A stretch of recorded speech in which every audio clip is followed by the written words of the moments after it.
Yo, what is going on, guys? It is Kobe, and today I have the third installment of my How to Get Better Aim series, where I'm going to go through each and every little thing in this game that will help improve your aim, your accuracy, and your overall gun skill. If you missed the first two parts of this series, you can click the annotations on screen or the links in the description and watch those first. I highly recommend you watch the videos in order. I have them planned in a certain way, so it would just be better if you watch them in that same order, so go check those out if you have not seen them yet. Anyways, in today's video, we're going to be taking a look at one of the most important attachments that you can use to help you win those all-important gunfights. Now, this attachment that I'm talking about is stock. Now, to some of you newer players, they might look at stock and fail to see the true value that it has. They see move faster when aiming, and they might not realize how much it helps just because it doesn't sound like that great of an attachment. But for experienced players, we see that and we know instantly how much this can actually help you. So that's what I'm going to be going over today, explain to you why it's such a great perk, show you guys exactly how much its effects change when attached to different weapons, as well as a simple little exercise that you can do with stock that'll help you win more gunfights in the future.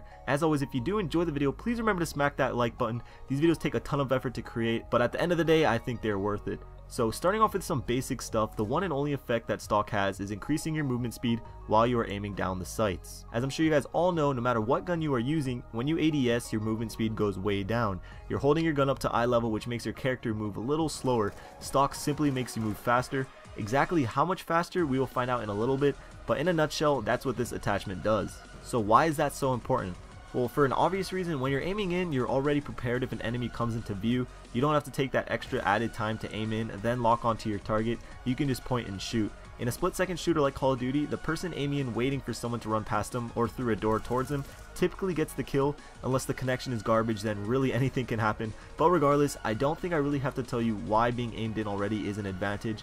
Another use is to check the corners, and more specifically pre-aim around corners. Without stock, you have two options. You can either just turn the corner walking with your gun at the hip, or you can creep out really slow pre-aimed. However, because of the broken cameras and just general player movement in Call of Duty, they'll just shoot you before you can even see them.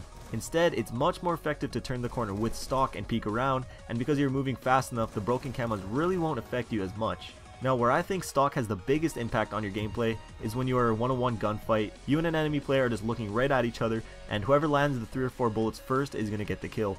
However, with stock, you also have the ability to avoid shots and maneuver around them to throw the enemy's aim off, also known as strafing. Now, strafing may be the most important skill you can acquire when it comes down to winning gunfights, because just like in real life, it's a lot harder to hit a moving target, and with stock, that's exactly what you become. So now you know how stock works and how good it is and what you can do with it. So the next thing to look at is how it affects the different types of weapons in the game, because each weapon has a different standard moving speed and a different aiming down sights moving speed. So what I set up was a little test to compare these speeds against the same weapon with stock and see how much it's actually affected. So I'm going to show you 3 different tests with every weapon. The first is standard movement speed versus ADS speed, ADS speed versus stock ADS speed, and then finally stock ADS speed versus standard movement speed. That may sound kind of confusing, but I think you'll see what I'm talking about. So starting with the SMGs, you can see that the standard movement speed is faster than the ADS speed by about 25%.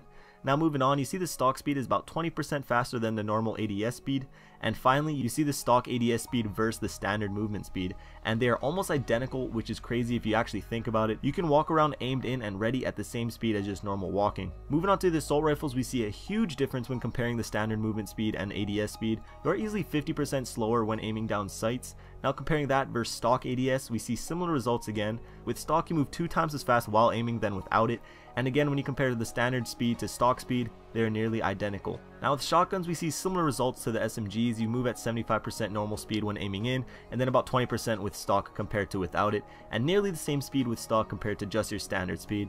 And lastly, looking at the LMGs, you see a huge difference, once again similar to the assault rifles, moving around 50% of the speed while aiming, then with stock nearly twice as normal as ADSing, and around fairly the same speed as normal walking. So from these tests, there are 2 obvious things that we can see. The first being that stock is fairly useful with SMGs and shotguns, however you can definitely manage without them. And 2, stock makes a huge difference with LMGs and assault rifles. However, more importantly, assault rifles.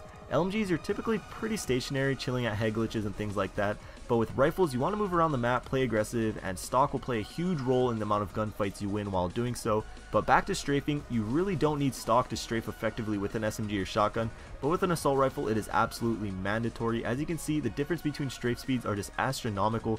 Strafing with an assault rifle without stock is basically useless. So lastly, before I wrap this up, a quick little test or exercise you can do to help improve your accuracy when using stock is to find a spot on a wall, or here I'm just using the basketball hoop, and practice keeping your reticle on that spot while strafing back and forth while using stock.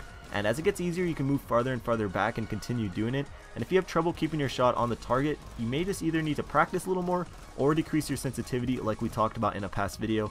But as you can see, I really encourage you to try out stock, especially on your assault rifles if you do not use it already. It's definitely an attachment for more aggressive players, but when you do get used to strafing and you're still able to keep your aim on target, I guarantee that you will win more gunfights. So that's the video for today. I hope you guys enjoyed it. Like I said earlier, a lot of effort goes into these videos, so if you could support it with a like and a favorite, that would be much appreciated. If you can get this to like 300 likes today, that would be awesome. And of course, I'll start working on the next video.